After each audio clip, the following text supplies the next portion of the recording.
Hello everybody, I'm Eternal Flame here, and welcome to part 3 of What If Yuki Trained Yuji, the Shibuya Incident. And we begin with the news being revealed to everybody that Gojo Satoru has been sealed. Now our teams are actually going to be looking a little bit different. This is for two very important reasons, being that both Todo and Yuki are present in Shibuya, with Yuki and Todo coming much earlier, mainly because they were actually aware of the fact that Shibuya was going to happen. So we're just going to assume that Todo was assigned to stay with Yuji, while at the same time Yuki had went off on her own, mainly because there wasn't really a single team that she could actually work with here present, because everybody else would just get in her way, since she was by far and away the strongest one here, behind Gojo of course. Which leads into Yuji fighting the Grasshopper Curse, and that fight goes basically the same, other than Yuji doing a bit better. I actually don't see Todo interfering with this fight at all, mainly wanting to use this fight as an opportunity to test Yuji's abilities. I also still see Yuji climbing on top of a rooftop and yelling to everybody that Gojo had been sealed. But now let's get into a bit of differences in the Shibuya incident. Number 1, Navarre in this timeline is more than strong enough to beat Haruta on her own, so Nanami does not need to come in to save her. In fact, Navarre is actually stronger than Nanami thanks to Yuki's training, which leads into Nanami deciding to bring her along with him into the subway in order to back up both Nobito and Maki. Meanwhile, back on the surface, instead of Yuji and Megumi fighting against Awasaka, it's going to be Yuji and Todo fighting against the inverse guy. And the two of them deal with Awasaka significantly easier than Megumi and Yuji did. That's mainly because of the fact that the main problem that Yuji and Megumi had was not actually fighting against him, but more so fighting alongside each other. Meanwhile, I don't think I need to explain Yuji and Todo's bond. However, the real change happens when Ino fights against Granny Origami, mainly because it's not just going to be Ino versus Granny Origami and her grandson, but it's going to be Megumi and Ino against Granny Origami, and that's going to be a very, very heavy stomp. Basically, these two are going to kill the other two opponents before they even get the chance to summon Toji. So yeah, Toji's not going to exist in Shibuya. This leads into the group splitting up into two groups of two, Megumi and Ino in one group, with Yuji and Todo in another group. As Yuji and Todo enter into the subway station, they meet up with Choso, who Choso's the only one that's going to be present here, mainly because of the fact that Eso and Kechizu aren't really strong enough to be present in Shibuya. Against someone like Maito, Geto, or Jogo, they wouldn't be that much help, so because of Choso's advice, they were forced to sit this one out as soon as Gojo had finished being sealed. Which leads into the three of them going deeper into the subway, and now some of you guys might be wondering, what is Yuki doing right now? Well, we're going to focus on her. Yuki had primarily been focusing on dealing with a bunch of transfigured humans that were littered all throughout Shibuya. And as a result of Yuki being there, it actually resulted in a lot of them being dealt, thanks to her working mainly alongside Inumaki. However, she eventually ended up deciding that she would likely be better helping inside the subway station rather than on the outside, and they could likely handle all the transfigured humans on the surface. So as Yuki enters into the subway station, she ends up eventually spotting someone, a very, very strong curse energy signature that she could sense. And that strong curse energy signature was Jogo. And she could tell right off the bat that no one here was prepared to deal with Jogo and no one could handle him. While of course she was somewhat confident that if all of her students teamed up together they would have a pretty good chance against Jogo, she wasn't willing to risk that yet. So instead she was going to handle Jogo herself. And as Jogo was approaching the location of Dagon in order to back them up, suddenly something was launched at Jogo that he was just barely able to sense on time, that being Garuda. And thanks to that he was narrowly able to move out the way and avoid the strike, using his fire in order to move himself faster. And when Jogo looked to the wall, he ended up seeing a sight that terrified him to his very core. The wall that was previously there, as well as the wall that was behind that wall, were both completely torn down thanks to that one hit. As he looked forward to see a blonde sorcerer approaching him, this blonde sorcerer being special grade sorcerer Yuki Tsukumo, and Jogo could tell just off that alone, he needed to be very careful with what attacks he let this person hit him with. After all, he was pretty certain that if she hit him only a few times, he would be dead. He was originally leaving to back up Dagon, but he realized he had a much greater threat in front of him. Which, quickly to summarize what happens with the Dagon fight, instead of Toji arriving and killing Dagon, Megumi is actually able to pull everybody out of Dagon's domain, while Dagon's domain gets broken from the outside by Ino and Nobara. This leads to Dagon getting jumped by all 6 sorcerers, and considering Nobito was already enough to effectively force him to use his domain expansion to begin with, yeah, Dagon's dead. However, we now enter into a battle of range versus power. Yuki Tsukumo knew that if she could get close, she would win this battle. Close range was going to be her main advantage, however Jogo was someone who had a lot of range capability and versatility. In comparison, Yuki's only ranged option was throwing Garuda at people, where Jogo had a lot more ranged projectiles that he could fire at Yuki. so Jogo was just going to need to be significantly more careful in order to attempt to win against someone like Yuki. He was not sure at all if he could beat Yuki in a domain expansion, and he did not want to try, especially because he knew next to nothing about Yuki's curse technique, and he was very terrified to find out what could be the potential result of a domain clash, especially considering the massive amount of physical force that Yuki had already displayed through their first attack with Garuda.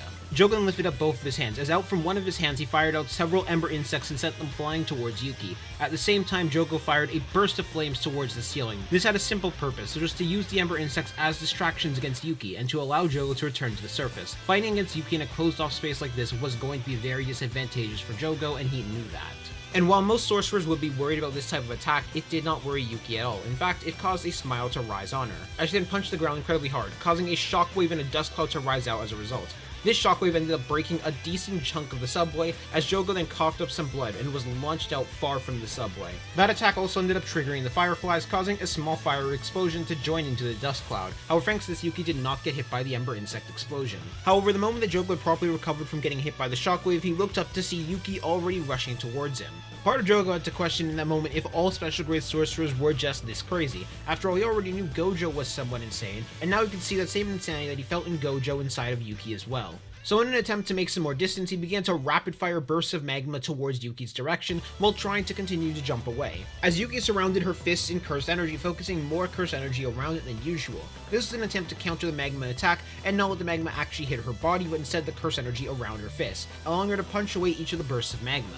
Jogo's eye widened even further before he clapped his hands together and made two massive lava hands rise out from the ground. As the two massive lava hands attempted to grab Yuki and burn her in lava. At the same time, he launched out several ember insects towards her direction as well, trying to put so much pressure on Yuki that she doesn't have a chance to catch up to him.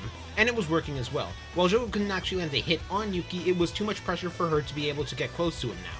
And Jogo believed he had a chance now. So long as he continued up the pressure and added more and more to this attack, he had a pretty good chance to win, at least in his mind, until suddenly he felt a large amount of pain, and a hole in his side, as a Shikigami had flown through Jogo's back, that being Garuda. This entire time, Jogo had forgotten about Yuki's Tsukumo's Shikigami Garuda. And Jogo discovered in that moment that Garuda hit just as hard as Yuki did. After all, there was quite a bit of damage done just from that blow alone. This also resulted in the lava hands faltering and just returning to normal magma. With the pain and injury he had now, he had no chance in actually being able to hold the control over those magma hands. And with this opening now forming on Jogo, Yuki decided now was the time for her to take advantage of that, as she rushed towards Jogo, dodging each of the ember insects while Jogo was trying to heal himself.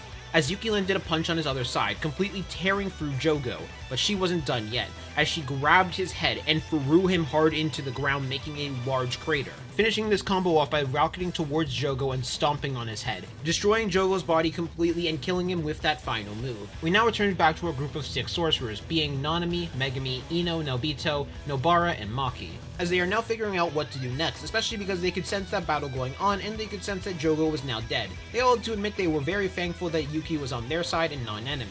However, this led to some members of the group debating on whether they should sit this battle out or go to back up Yuji, Choso, and Todo against Mahito. And the members of the group that were forced to sit out were Nobito, Nanami, and Maki, and they all had their own reasons for why they were forced to. Nobito and Nanami were a bit too injured by this point. Now, Nanami wasn't as injured as Nobito, who Nobito was currently missing an arm, but the both of them were rather injured by this point.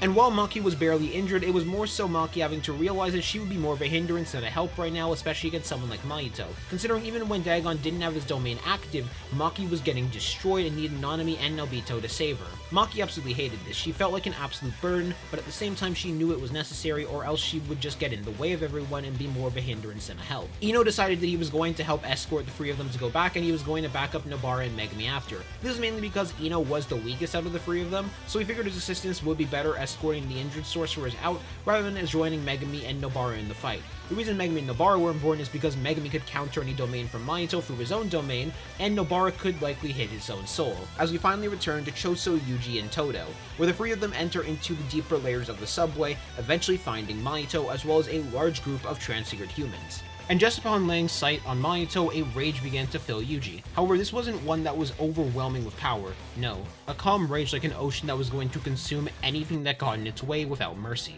Thanks to all of the training that he had went through, especially with the help of Yuki, he had reached the point where he wouldn't be consumed by rage that easily. as that rage began to bubble into curse energy around Yuji. Yuji was turning those negative emotions into curse energy, but it wasn't flaring out, it was controlled. As Mahito was about to comment on the fact that Choso had betrayed them like he had expected, but before he could even finish that sentence, a clap could be heard, as Yuji's position was swapped with one of the transfigured humans that were standing next to Mahito, with Todo firing out a piercing blood right through that transfigured human's head, as at the same time Yuji landed a hard punch on Mahito's gut. And not just was this a hard punch, it was a hard punch that sent Mahito flying as he coughed up a lot of blood, before he made impact with the wall, causing the entire wall to break. Mahito had to wonder for a moment how. How did Yuji get this much stronger? The difference between them was the reason for why both Yuji and Mahito got stronger. Mahito got stronger out of a pure desire to make sure Yuji was going to suffer. That was the only reason.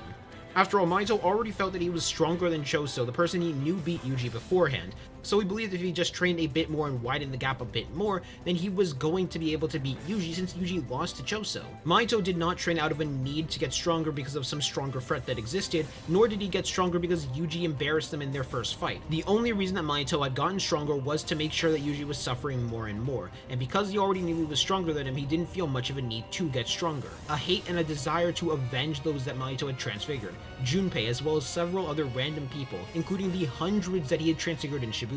But more than that, he had people around him that were able to help him control that rage and focus it. Instead of it being an overwhelming force, it was one that Yuji could control. And Mahito didn't even have a chance to send the other transfigured humans after Yuji. After all, both Todo and Choso were taking care of them, so Yuji could handle Mahito. As Yuji then picked Mahito up by the hair and punched him in the gut again and again, making him vomit up several of the transfigured humans. And when Mahito tried to punch him, Yuji caught that punch, before Mahito attempted to separate his body, making several smaller versions of Mahito in order to move himself out the way. However, Yuji was able to see which was the true Mahito immediately and punch that one into the ground. A simple trick like that was not going to work on Yuji now. Not this Yuji with such great detail of the soul thanks to Yuki's soul book and soul research, as well as his own experience. As Yuji then gave a cold stare to Mahito, one that was filled with anger and hatred for Mahito, but also acknowledgement. Yuji hated Mahito to his guts, but at that same time he was also acknowledging the fact that Mahito was ultimately a curse at the end of the day. This was in Mahito's nature, to be this vile, to be this corrupt and this chaotic, and kill people without a second thought. Just as it was in Yuji's nature to eliminate curses like Mahito without any hesitation whatsoever. That was the purpose of a Jujutsu sorcerer, to eliminate curses that possess a threat to humanity inside this ever-turning cycle. As Yuji then told Mahito that every time he reincarnates, every time he comes back to life, Yuji is going to find him, and he's going to put him down, over and over and over again, until they find a way to make a world without cursed spirits. Yuji believed in Yuki's dream, and if Yuki wouldn't be able to succeed in that dream, then Yuji was going to carry it on. Yuji was going to make sure that world without cursed spirits and that dream would become a reality. Whether it was through removing cursed energy from everybody or making everybody a sorcerer or something in between, he would find a way to make that dream real. As Mahito began to shake, staring at Yuji like a wounded rabid animal that is trying to find some way out to escape from their prey. As Mahito began to focus, he refused to let this be the end. He refused to die to Yuji. As a large amount of flesh burst out from Mahito, pushing Yuji, Choso, and Todo away, as well as destroying the roof of the subway. Mahito knew a domain expansion would be useless right now.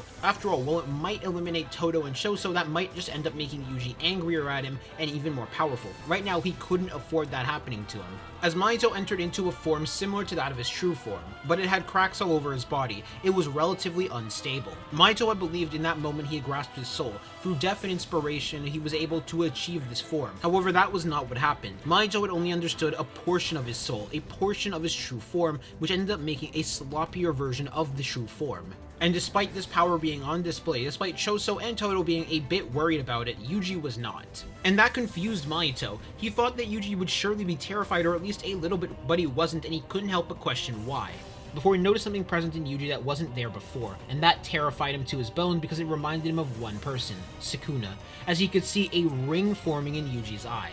One of the 3 rings that were present in Sukuna's eyes, as a red curse energy emanated off of Yuji's body, different from his normal blue one. Thanks to Yuki helping out with Yuji's understanding of his soul, Yuji was able to access a power very dormant within him. Suppressed power that Yuji was born with due to being born with one of Sukuna's fingers, being grown to be the perfect vessel of Sukuna. As Yuji focused curse energy towards his fist before closing the distance between himself and Mahito, as he landed a black flash on Mahito's chest, shattering this transformation entirely in one blow.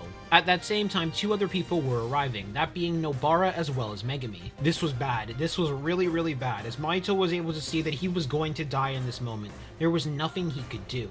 as suddenly a large wave of cursed spirits were launched towards all of the students, thousands of relatively weak cursed spirits. But at that same time, a cursed spirit rose out from the ground and consumed Mahito in order to bring Mahito back to Kenjaku. Fortunately for them, at a similar time, Yuki Tsukumo also ended up arriving in order to help deal with the cursed spirits, as Kenjaku then used cursed spirit manipulation on Mahito in order to absorb him. While Mahito had not evolved enough, he could always just sacrifice more cursed spirits to amplify the technique, as well as just use binding vows, or just use more of his curse energy in order to activate the culling games. And while he was tempted to go to the surface, he knew right now that was far too risky of a move, especially because the prison realm did need a bit more time.